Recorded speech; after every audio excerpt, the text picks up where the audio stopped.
আজ ছিল সরস্বতী পুজো। সে উপলক্ষে সবাই সকাল, সকাল উঠে পড়েছি।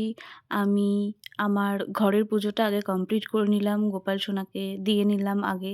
তারপর আমি আলপনাটা করে নিয়ে পুজোর জোগাড়যন্ত্রী করতে বসে পড়েছি।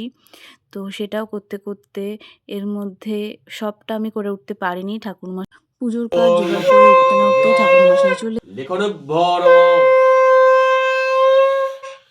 ওম জয় জয় দেবী। তো পুজো শেষে এবার আমরা অঞ্জলিটা দিয়ে নিলাম।